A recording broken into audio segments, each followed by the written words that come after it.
तो सुदामा कौन है बताओ? कौन है सुदामा? सुदामा भगवान के बड़े प्रिय मित्र हैं।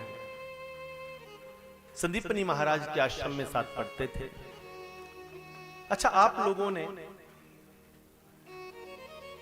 सुदामा चरित्र सबने सुना है। ज्यादातर कथाओं में यही होता है कि बस सुदामा जी को दिखा दिया, अरे द्वारपालो कन्हैया से कह दो दर पे सुदामा गरीब आ गया है। पर आपको पता है सुदामा गरीब कैसे बने? क्या आपको पता है भगवान ने सुदामा को रातों रात में अमीर कैसे बना दिया? क्यों बना दिया? भगवान कभी किसी को फ्री में कुछ नहीं देते।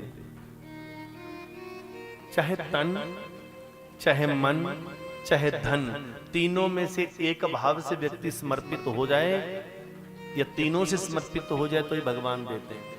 सुदामा के ऊपर भगवान ने इतनी कृपा क्यों करी? जब सुदामा भगवान कृष्ण के संग गुरुकुल में पढ़ते थे तो उस समय, बड़े ध्यान से सुनिएगा, संदीपनी महाराज के आश्रम के बिल्कुल निकट एक बुढ़ी अम्मा रहती थी। सुदामा कृष्ण गुरु जी के गुरुकुल में थे। बुढ़ी अम्मा रहती थी। 6 दिन से उसे खाने को कुछ ना मिला। वो मांग कर लाती थी, तब भगवान को भोग लगाती थी, फिर उसके बाद खुद खाती थी।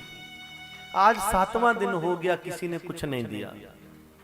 7वें दिन तक भगवान गोपाल भूखे बैठे हैं। ठाकुर जी का विग्रह उन्होंने स्थापित किया है। बूढ़ी अम्मा कहती है, प्रभु मैं आपको क्या भोग लगाऊं, किसी ने कुछ दिया नहीं, बूढ़ी हूं, कुछ कमा नहीं सकती। तो प्रिय भगत जनों, कैसी सुंदर लीला होती है कि जब उस बूढ़ी अम्मा ने भगवान को भोग लगाने के लिए फरियाद लगाई, बोला 7 दिन से मेरे ठाकुर जी भूखे हैं। आज बूढ़ी अम्मा किसी से कुछ मांगने चली। एक राजघराने की तरफ से निकल रही थी तो ऊंचे कोठे वाली ने एक पोटली में चने बांधकर बाहर फेंक दिए। बोला ले बूढ़ी अम्मा चने खा ले। जैसे बूढ़ी अम्मा ने पोटली उठाई तो पोटली उठाकर देखी, इसमें चने हैं। बोला अभी रात हो गई है, मेरे ठाकुर जी सो गए हैं, उनको डिस्टर्ब नहीं करूंगी, कल सुबह नहा धोकर पहले उनको इन चनों का भोग लगाऊंगी, फिर मैं खाऊंगी। तो बूढ़ी अम्मा ने चने की पोटली छत के साथ खूंटी से लटका दी। रात को चोर आए। चोरों ने सोचा इस पोटली में कुछ माल खजाना पड़ा है। चोर पोटली लिए दौड़ने लगे। बूढ़ी अम्मा की नींद खुली, वो भी पीछे दौड़ी और बूढ़ी अम्मा कहती है चोर चोर चोर चोर चोर। शोर मचा, लोग पीछे दौड़े तो चोर डर गए और चोर जैसे भाग रहे थे, रास्ते में संदीपनी जी का आश्रम मिला और उन्होंने पोटली अंदर फेंक दी। बुढ़ी अम्मा को पोटली ना मिली। बुढ़ी अम्मा रोई, ये चोर मेरी पोटली लेकर भाग गए, मेरे ठाकुर जी 6 दिन से पहले भूखे हैं, कल 7वां दिन हो जाएगा, मैं ठाकुर जी को क्या खिलाऊंगी? मेरे ठाकुर जी को जिसने भूखा किया, जो भी इन चनों को खाए वो पूरी जिंदगी के लिए कंगाल बन जाए, ऐसा मेरा श्राप है। एक श्रेष्ठ परम भगत ने श्राप दे दिया। अगली प्रातः संदीपनी महाराज जी की पत्नी गुरु माता, कृष्ण जी की गुरु माता झाड़ू लगा रही थी। पोटली आंगन में मिली, देखा चने हैं। कृष्ण सुदामा जंगल में लकड़ी इकट्ठी करने जा रहे थे।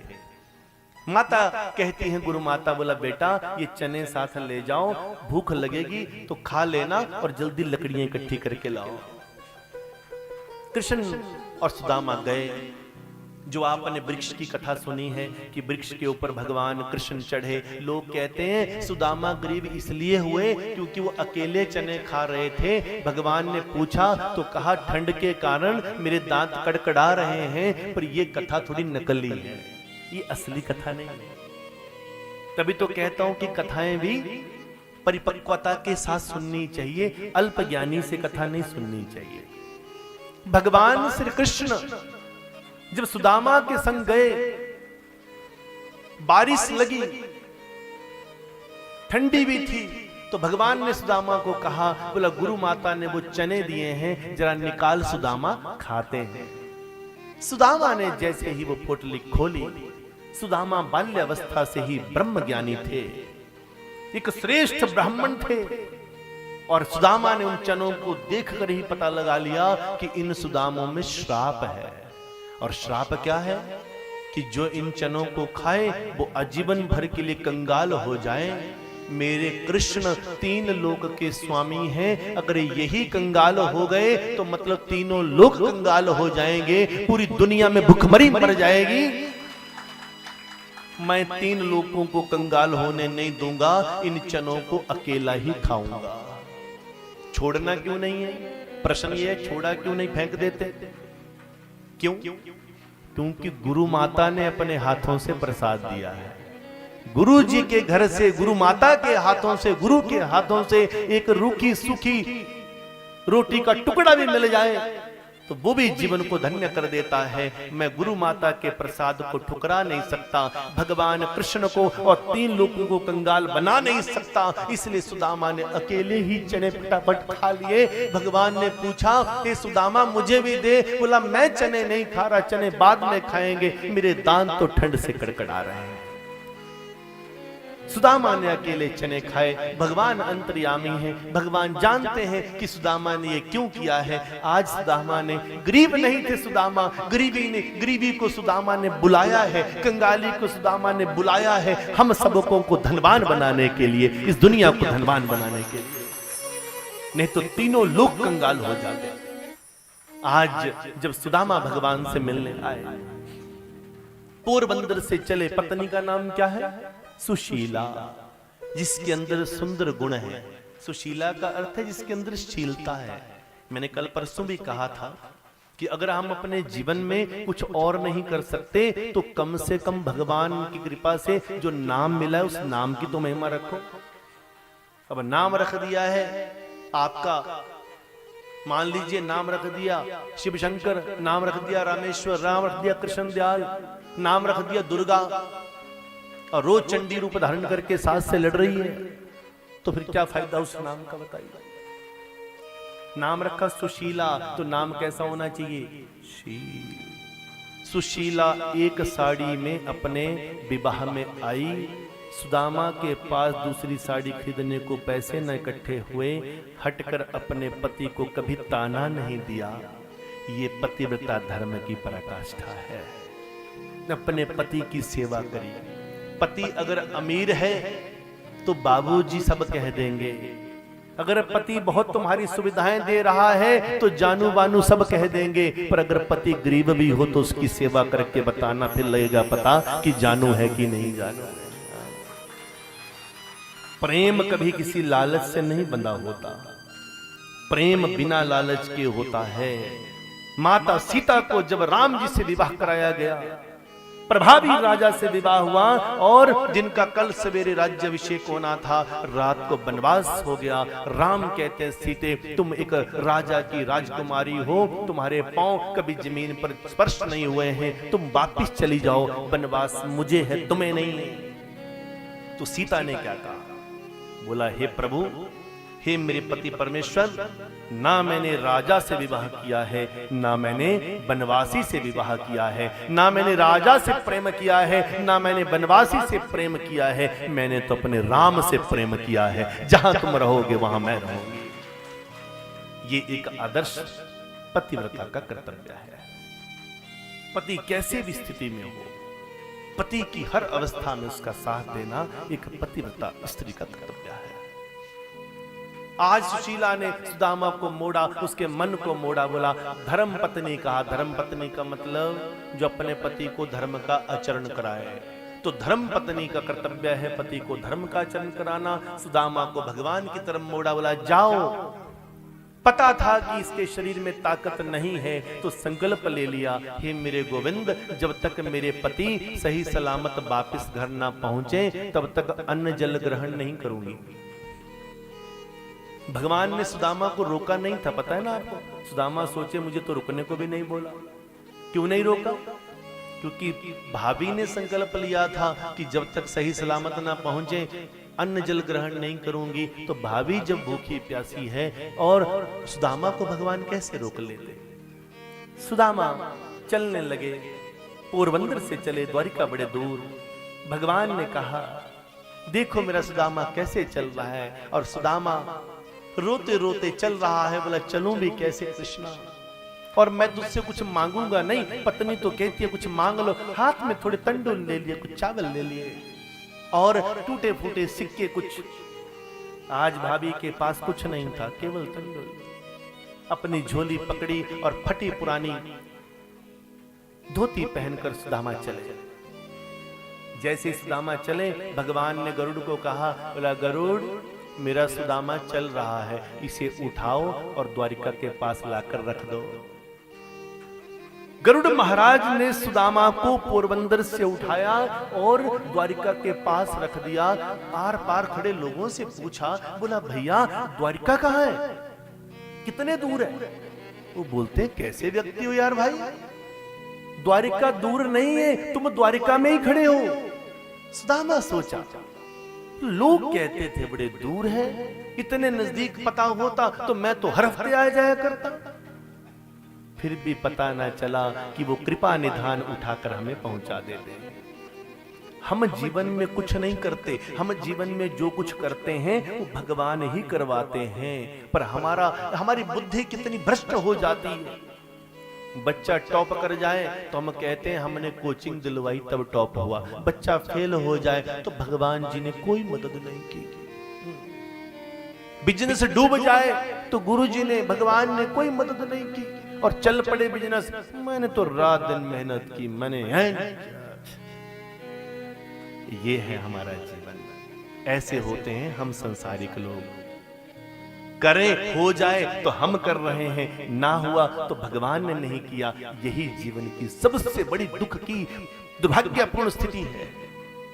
भगवान सब करते हैं। सुदामा चले, पहुंचे द्वारिका। द्वारपालों से कहा, भगवान कृष्ण का मित्र हूं। जैसे ही भगवान ने सुना, भगवान दौड़े दौड़े द्वार की तरफ दौड़ते हैं। आओ भगवान कृष्ण रुक्मणी का दर्शन करते हैं, भगत सुदामा का दर्शन करते हैं। अपने हाथ में कोशिश करना मेरे भैया, थोड़े चावल लेकर, थोड़े थोड़े दो दो दाने सबके हाथ में चावल के दाने दे दीजिए कोई सेवादार। जब सुदामा द्वारिका जाएं तो आप भी अपने चावल के दाने उनकी झोली में डाल देना, थोड़े दो दो दाने चावल के। और हो सके तो अपनी पुण्य कमाई का कुछ अंश चावल के साथ हाथ में पकड़ लेना और सुदामा की झोली में उस समय डालना जब सुदामा द्वारिका जाएं। और कैसी लीला हुई है।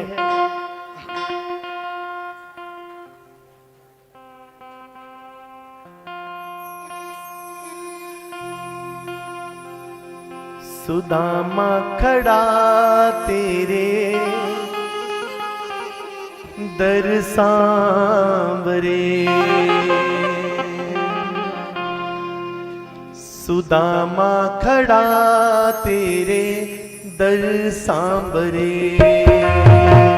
सुदामा खड़ा तेरे दर सांवरे, सुदामा खड़ा तेरे दर सांवरे, सुदामा खड़ा तेरे दर सांवरे, सुदामा खड़ा तेरे दर सांवरे, सुदामा खड़ा तेरे दर सांवरे, सुदामा खड़ा, सुदामा खड़ा, सुदामा खड़ा, सुदामा खड़ा,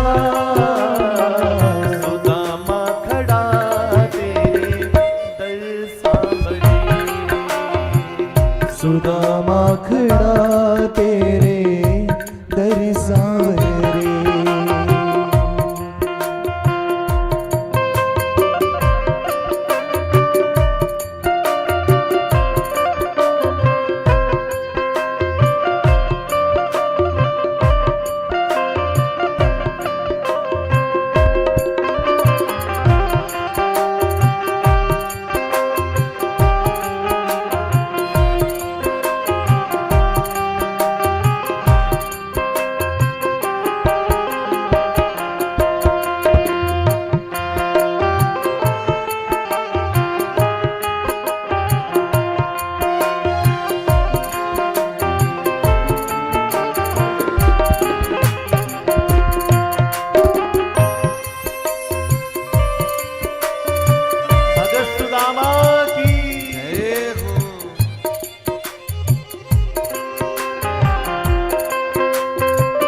कृष्ण भगवान की, जय। रुक्मणी मैया की जय। और जैसे ही भगत सुदामा सारे द्वारपालों के साथ बात करते हुए कैसे कैसे सुंदर लीला हो रही है, सुदामा पहुंचे हैं द्वार पर। भगवान ने जब सुना, जब सुदामा आए, द्वारपालों से कहा, बोला भैया मुझे भगवान से मिला दो, मैं कृष्ण का मित्र हूं। तो भगत जनों द्वारपाल उस रूप को देखते हैं और कहते हैं, बोला ऐसा गरीब ब्राह्मण कह रहा है कि मैं भगवान का मित्र हूं, द्वारिकाधीश का मित्र, और ऐसा गरीब ब्राह्मण। तो एक द्वारपाल जाकर भगवान से कहते हैं, और भगवान ने जब सुना कृष्ण आए हैं तो किस प्रकार भगवान दौड़े हुए आते हैं और सुदामा को अपने दिल से लगा लेते हैं। जैसे ही भक्त भगवान के द्वार पर खड़ा है, भगवान कृष्ण दौड़े और सुदामा को गले लगा लिया है। कृष्ण कन्हैया लाल की जय हो, बाल मुकुंद भगवान की जय हो। आसन छोड़ चले भगवान जब सुनी सुदामा आए। आसन छोड़ चले भगवान जब सुना सुदामा आए। आसन छोड़ चले भगवान जब सुनी सुदामा आए। आसन छोड़ चले भगवान जब सुनी सुदामा आए। आसन छोड़ चले भगवान जब सुनी सुदामा आए। आसन छोड़ चले भगवान जब सुनी सुदामा आए। जब सुनी सुदामा आए, जब सुनी सुदामा आए। जब सुनी सुदामा आए, जब सुनी सुदामा आए। जब सुनी सुदामा आए, जब सुनी सुदामा आए। जब सुनी सुदामा आए, जब सुनी सुदामा आए। आसन जय हो, वो आसन जय हो। वो आसन छोड़ चले भगवान जब सुनी सुदामा आए। आसन छोड़ चले भगवान जब सुनी सुदामा आए। जैसे ही सुना सुदामा आए हैं, भगवान कृष्ण रुक्मणी चरणों में बैठ गए हैं। और कैसे भगवान कृष्ण रुक्मणी चरणों में बैठे और सुदामा की हालत देखकर भगवान के नेत्रों से आंसू बहे। देखी सुदामा की दीन दशा, करुणा करके करुणा निधि रोए। पानी परात को हाथ छुयो नहीं, नैनन के जल सो पग धोए। नैनों के जल से पग धोए और कैसे सुदामा को सेवा कर रहे हैं। अपने मुख के दांतों से पांव के कांटे निकाले और कैसे भगवान सुदामा को लाड प्यार कर रहे हैं।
बुलाया, गद्दी पर उन्हें बिठाया।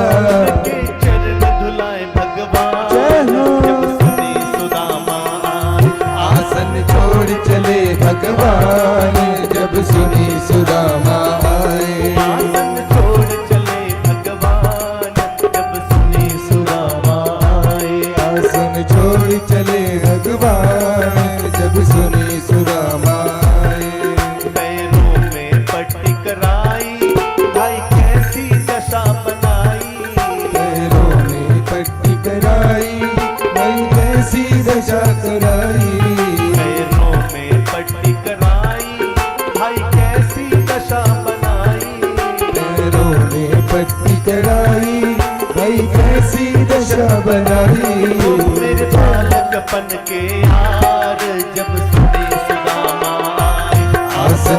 छोड़ चले भगवान जब सुनी सुदामा आई। आसन छोड़ चले भगवान जब सुनी सुदामा आए। आसन छोड़ चले भगवान जब सुनी सुदामा आई। जब सुनी सुदामा आए, जब सुनी सुदामा आए। जब सुनी सुदामा आए, जब सुनी सुदामा आए। जब सुनी सुदामा आए, जब सुनी सुदामा आए। जब सुनी सुदामा आए, जब सुनी सुदामा आए। वो आसन वो आसन जय हो वो आसन छोड़ चले भगवान जब सुनी सुदामा आए। आसन छोड़ चले भगवान जब सुनी सुदामा आए। आसन छोड़ चले भगवान जब सुनी सुदामा आए। आसन छोड़ चले भगवान जब सुनी सुदामा। भगवान कृष्ण रुक्मिणी सुदामा का आशीर्वाद प्राप्त करते हैं और भगवान कहते हैं, बोला भैया सुदामा अब अच्छे से जाना, पहुंचकर खबर करना। सुदामा पीछे मुड़ मुड़ कर देखें, मुझे रुकने के लिए ना बोला। कैसे भगवान कृष्ण रुक्मिणी सुदामा को विदाई देते हैं। और भगत जनों, जब भगवान ने सुदामा की पोटली से चावल लेकर सारे भक्तों का कल्याण किया है, किस प्रकार भगवान वो प्रसाद सबको बांटते हैं। कहा है श्रेष्ठ ब्राह्मण के उस आशीर्वाद की महिमा भगवान ने सुनाई है। आओ भगवान का सुंदर दर्शन करते हुए भगत सुदामा के प्रसाद को प्राप्त करते हैं, जिन कच्चे चावलों को खाकर भगवान ने सुदामा को रातों रात में सारा सुख दे दिया है। आओ सुदामा जी की विदाई हो रही है, किस प्रकार हम सुदामा जी का आशीर्वाद प्राप्त कर रहे हैं। और ये प्रार्थना करनी है सबने कि हे प्रभु, जिस प्रकार सुदामा के जीवन को आपने धन्य किया, वैसे ही हमारा जीवन भी धन्य हो जाए और आपके चरणों में स्थान मिल जाए।